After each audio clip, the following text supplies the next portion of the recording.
করার সময় আমাদের ভিডিওতে অনেক সময় সাউন্ড আসে না।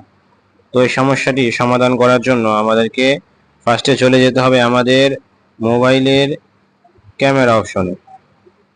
তো ক্যামেরা অপশনে যাওয়ার পর ওখান থেকে নিচে আমাদেরকে ভিডিও অপশন সিলেক্ট করতে হবে।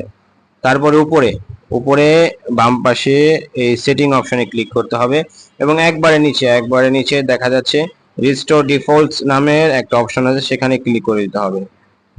তারপরে এখান থেকে রিস্টোর ডিফল্টস করে দিতে হবে। ওকে, বাস হয়ে গেছে। তারপরে ইনশাল্লাহ স্ক্রিন রেকর্ড করার সময় মোবাইলে সাউন্ড চলে আসবে।